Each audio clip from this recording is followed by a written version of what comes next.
Assalamu alaikum warahmatullahi wabarakatuh. I am Professor John Mukhtar Hussain, Head of Body Department, Government, Emerson College, Multan. We are discussing chapter number 6. Our today's topic is immunization and vaccination. Immunization and vaccination. Topic में जैसा कि आप देख रहे हैं दो अल्फाज हैं, one is immunisation and other is vaccination. तो पहले हम देखते हैं कि what is vaccination. Use of vaccine, the process of getting vaccine is known as vaccination. Vaccine का इस्तेमाल जो है उसे हम वैक्सीनेशन कहते हैं। The process of getting vaccine is known as vaccination. और वैक्सीन क्या होता है? Any substance, any product which produces immunity in the body is known as vaccine. कोई भी प्रोडक्ट जो बॉडी में इम्यूनिटी कुव्वत मुदाफियत पैदा करे डिजीजेस के खिलाफ, उसे हम वैक्सीन कहते हैं। Any product which produces immunity in the body is known as vaccine and the process of getting vaccine is known as vaccination. दूसरा लफ्ज़ है इम्यूनाइजेशन। इम्यूनाइजेशन में दोनों प्रोसेसेस आ जाते हैं, वैक्सीन का हासिल करना भी और बॉडी में इम्यूनिटी पैदा होना भी। The process by which immunity is produced in the body is known as immunisation. Now let us see what are the differences between vaccination and immunization. Differences between immunization and vaccination. Immunisation में दोनों चीजें आ जाती हैं। Vaccine inject भी की जाती है body में या ओरली ली जाती है, यानी यूज ऑफ वैक्सीन और फिर प्रोडक्शन ऑफ इम्यूनिटी, ये दोनों चीजें इम्यूनाइजेशन में आती हैं। जबकि वैक्सीनेशन में सिर्फ यूज ऑफ वैक्सीन होता है। So only the use of vaccine is known as vaccination, and use of vaccine and production of immunity in the body against the attack of diseases is known as immunization. So this is the difference between vaccination and immunization. Immunization और vaccination में हम method इस्तेमाल करते हैं diseases से रोकथाम, diseases की रोकथाम के लिए और डिजीजेस के इलाज के लिए। Method of prevention and treatment. Prevention इंसदाद रोकथाम कि बीमारियों की रोकथाम कैसे की जाती है, कौन सी तदाबीर इख्तियार की जाती है, कौन सी मैयत इख्तियार की जाती है कि बीमारियां इंसान को लगे, और फिर उनका ट्रीटमेंट यानी इलाज। बीमारी से बचने का एक तरीका इम्यूनाइजेशन है। इसमें हम वैक्सीनेशन इस्तेमाल करते हैं। अभी मैंने आपको बताया vaccine may be taken orally या vaccine may be injected, may be inoculated into the body. दूसरा मेथड है antisepsis. The procedure used to eliminate or reduce the possibility of infection is known as antisepsis. इसमें हम वो procedure इस्तेमाल करते हैं जिससे डिजीजेस एलिमिनेट हो जाए या डिजीजेस के होने की पॉसिबिलिटी रिड्यूस हो जाए। इन्फेक्शन किसे कहते हैं? इन्फेक्शन लफ्ज़ है इन्फेक्ट से, पैथोजन का बॉडी में एंटर होना और बॉडी में उसका मल्टीप्लाई करना, बॉडी में उसकी ग्रोथ का होना, इसे हम इन्फेक्शन कहते हैं। और पैथोजन क्या है? Any disease causing organism is known as pathogen. The entry of pathogen into the body and its multiplication is known as infection. तीसरा तरीका डिजीजेस का वो है treatment with the help of chemical. इसे हम कहते हैं chemotherapy. Treatment of patients with chemicals is known as chemotherapy. इसमें मेडिसिन का इस्तेमाल किया जाता है। नेक्स्ट है पब्लिक हेल्थ मेजर्स। मेजर्स का मतलब है तदाबीर। अवाम और नास की सेहत को बेहतर बनाने के लिए मुख्तलिफ तदाबीर इस्तेमाल की जाती हैं। उनमें वाटर प्योरिफिकेशन है कि pure water should be used. ऐसा वाटर जो कंटेमिनेटेड ना हो, साफ सुथरा पानी है, that should be supplied to the people. दूसरे है सीवेज डिस्पोजल, के घर का जो सीवेज है उसको ठिकाने लगाने का बेहतर इंतजाम, ये ना हो ओपन ड्रेन्स हो, खुली नालियां हो, कवर्ड ना हो, और वो ब्रीडिंग प्लेसेस बन जाए मॉस्किटोज की, फ्लाइज की, अफलाइश नस्ल की जगह बन जाए। और तीसरा है फूड प्रिजर्वेशन, कि खुराक को महफूज किया जाए, खुराक को स्पैन होने से, डिस्ट्रॉय होने से, तबाह होने से बचाया जाए। तो पब्लिक हेल्थ मेजर्स में water purification, sewage disposal and food preservation ये आ जाते हैं। इम्यूनाइजेशन और वैक्सीनेशन का कहते हैं, ये डिजीज है चिकन कॉलरा, और इसकी वैक्सीन बनाई थी लुइस पास्टर ने, जो फ्रांस का साइंटिस्ट था। तो ये work of pastor conducted his experiments in 1880s, 1880 में उसने एक्सपेरिमेंट्स किए। इसमें दो तीन चीजें हैं वो आप ध्यान में रखिएगा, फिर ये लेक्चर इंशाल्लाह आपकी समझ में आएगा। एक तरफ एंटीजन, एक है एंटीबॉडी। पैथोजन की जो प्रोटीन है उसको हम एंटीजन कहते हैं, और फिर हमारी जो बॉडी है वो एंटीजन के रिस्पॉन्स में, एंटीजन के रिएक्शन में जो प्रोटीन बनाती है उसे हम एंटीबॉडी कहते हैं। एंटीबॉडी लफ्ज सिंगुलर है, antibodies plural. The protein of pathogen is called antigen and the protein which are produced in the body in reaction to the antigen are known as antibodies. तो antibodies specific होती हैं, specific से मुराद है जिस antigen के reaction में antibodies बनती हैं उसी एंटीजन को एंटीबॉडीज इनएक्टिव कर देती हैं, उसको डिस्ट्रॉय कर देती है, नाकारा कर देती है, और इस तरीके से बंदे का जिस्म डिजीज के अटैक से महफूज हो जाता है। चैप्टर नंबर 1 बायोलॉजी में आप पहले भी सीख चुके हैं कि पहली वैक्सीन जिस साइंटिस्ट ने बनाई उसका नाम एडवर्ड जेनर है। एडवर्ड जेनर का year of birth 1749, year of death 1823 है। Edward Jenner conducted his experiments in 1796 and Edward Jenner produced the vaccine, first vaccine against a disease which is known as smallpox. Smallpox को अब चीचक भी कहते हैं। तो smallpox के खिलाफ पहली वैक्सीन एडवर्ड जेनर ने 1796 में डिस्कवर की।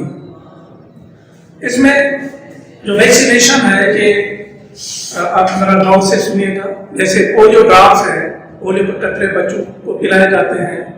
इसमें दरअसल वही वायरस ही बच्चों को दिया जाता है जो पोलियो मर्ज, पोलियोमाइलिटिस की वजह है, काज है, वही वायरस दिया जाता है।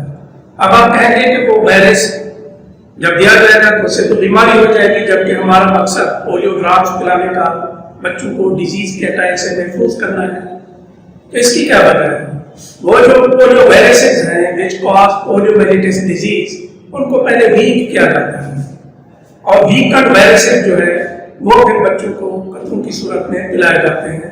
जब वायरसेस वीक हो जाते हैं तो वो डिजीज प्रोड्यूस नहीं करते, डिजीज तो प्रोड्यूस नहीं करते, लेकिन उनकी वीक एंटीजन बॉडी में चली जाती है। उस एंटीजन के रिएक्शन में, उस एंटीजन के रिस्पॉन्स में बच्चों की जो बॉडीज हैं वो एंटीबॉडीज प्रोटीन बनाती हैं, और एंटीबॉडीज प्रोटीन्स एंटीजन को डिस्ट्रॉय कर देती हैं। इससे बच्चे का जिस्म डिजीज के अटैक से महफूज हो जाता है। और एंटीबॉडीज जब एक दफा बॉडी में बनना शुरू होती है तो वो तवील अरसे तक बनती चली जाती है। Once the production of antibodies stored in the body, they go on producing for a long period of time.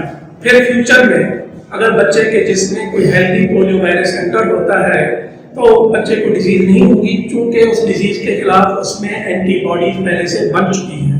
तो ये असूल आपने ध्यान में रखना है, और ये असूल आप ध्यान में रखेंगे तो फिर बात आप पास्टर हमारी समझ में आएगा। पास्टर ने अपने एक्सपेरिमेंट्स में एक साइंटिस्ट रॉबर्ट कॉक, उसकी टेक्निक्स का इस्तेमाल किया। Louis Pasteur used the techniques of Robert Koch in his experiments. Robert Koch ने एक थ्योरी पेश की थी जिसका नाम है germ theory of disease. Germ theory of disease के हवाले से 4 इसकी पोस्टुलेट्स हैं, 4 मफहूम हैं। वो आपकी बुक में तो दी ही है, लेकिन अब स्मार्ट सिलेबस में ये इसका हिस्सा नहीं है। तो लुइस पास्टर ने क्या किया, उसने पोल्ट्री में एक डिजीज लगती है जिसे हम चिकन कॉलरा कहते हैं। और चिकन कॉलरा डिजीज पे उसने काम किया। उसने डिजीज चिकन लिए, ऐसे चिकन लिए जो चिकन कॉलरा का शिकार थे। चिकन कॉलरा में ये होता है कि जो पोल्ट्री है वो डिजेक्टेड हो जाती है। डिजेक्टेड मीन्स डिसअपॉइंटेड हो जाती है, एक जगह पे बैठ जाती है, उन्हें बीट बहुत ज़्यादा लग जाती है, और हीट ज़्यादा लगने से उनमें डिहाइड्रेशन हो जाती है और डिहाइड्रेशन की वजह से उनकी डेथ हो जाती है। तो उसने डिजीज चिकन लिया, उस डिजीज चिकन से उसने बैक्टीरिया आइसोलेट किए जो कि कॉज थे chicken pox. Isolated bacteria and grew them in pure culture. Isolated अलग करना, बैक्टीरिया को उसने डिजीज चिकन से अलग किया और प्योर कल्चर में ग्रो कराया। प्योर कल्चर क्या होता है? Pure culture is that culture in which only one species grows. फिर उसने क्या किया? उस प्योर कल्चर से बैक्टीरिया लिए एंड ही इनॉकुलेटेड दो bacteria into healthy chicken. Disease chicken से बैक्टीरिया आइसोलेट किए, उनको ग्रो कराया प्योर कल्चर में, फिर प्योर कल्चर से वो बैक्टीरिया लेकर उसने इनॉकुलेट किए, दाखिल किए हेल्दी चिकन में, और हेल्दी चिकन को कोई डिजीज ना हो, no disease in healthy chicken.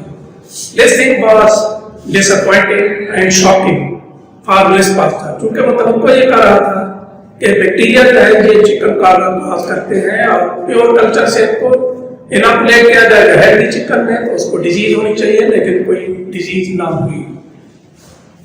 अब वो काफी सोच विचार करता रहा कि आखिर क्या प्रॉब्लम है। तो फिर उसके जहन में ये बात आई कि जिस प्योर कल्चर को उसने इस्तेमाल किया था दैट वाज वेरी ओल्ड, वो ओल्ड हो चुका था। उसके जहन में ये बात आई कि इससे बैक्टीरिया जो है वो वीक हो गए हैं, अटेन्यूएटेड हो गए हैं। अटेन्यूएटेड का मतलब है डिजीज प्रोड्यूस करने की जो एबिलिटी है, विरुलेंस है, वो कम हो गए। तो इस तरीके से वो बैक्टीरिया अटेन्यूएटेड हो गए, यानी their ability to produce disease got reduced, वो कम हो गए। अब उसने इसको जानना चाहा कि बाकी उसका ख्याल सही है गलत है। अब उसने एक एक्सपेरिमेंट शुरू किया कि उसने हेल्दी चिकन लिया और हेल्दी चिकन में फ्रेश कल्चर से बैक्टीरिया इनॉकुलेट किए and healthy chicken got sick, it fell ill, ये बीमार पड़ गया। फ्रेश कल्चर से जब वो बैक्टीरिया इनॉकुलेट करता तो फिर क्या होता? हेल्दी चिकन जो है दे गॉट सिक, वो बीमार हो जाते।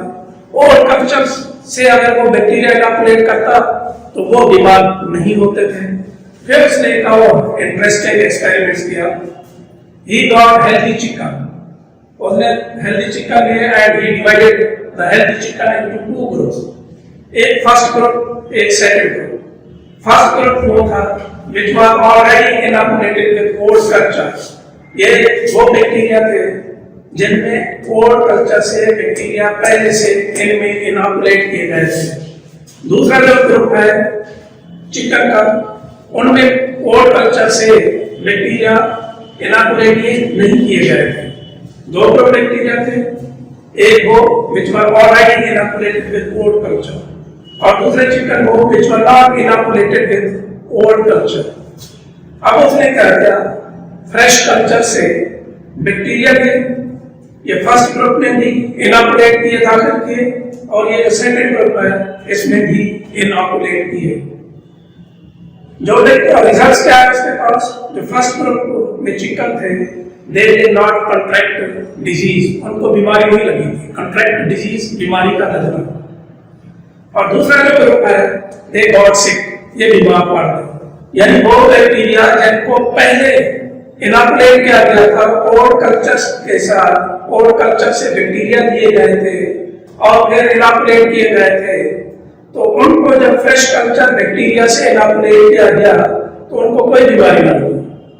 और जिन बैक्टीरिया जो पहले हेल्दी थे और उनमें ओल्ड कल्चर से बैक्टीरिया इनॉकुलेट ही नहीं किए गए थे, जब फ्रेश कल्चर से बैक्टीरिया उनमें इनॉकुलेट किए गए तो वो बीमार आ गए, दे कॉन्ट्रैक्टेड द डिजीज।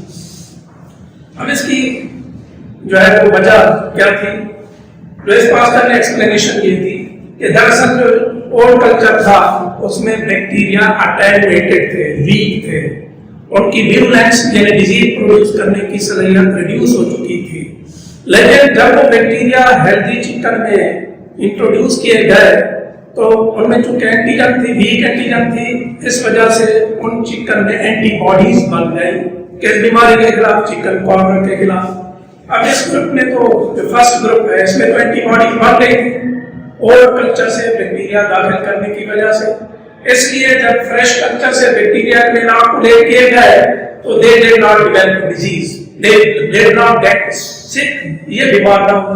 और जो हेल्दी चिकन थे जिनमें पहले से और कल्चर से बैक्टीरिया इनॉकुलेट नहीं किए गए थे, इनमें एंटीबॉडीज ही नहीं बनी थी, तो इस वजह से ये बीमार ना पड़े। तो इस तरीके से Louis Pasteur developed vaccine against chicken cholera.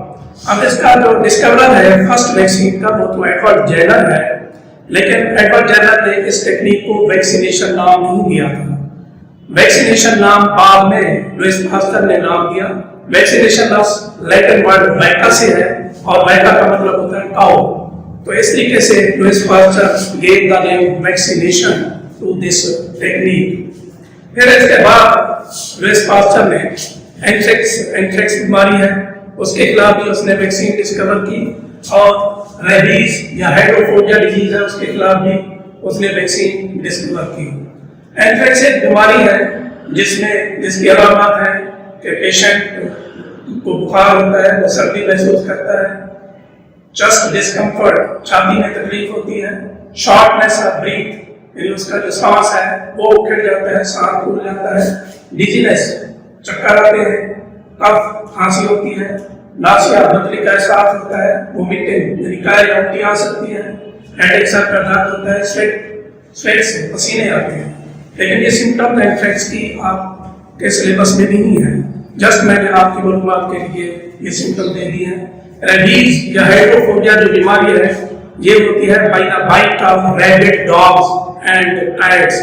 जो बौले कुत्ते हैं, पागल कुत्ते हैं, बिल्लियां हैं, उनके काटने से रेबीज बीमारी होती है।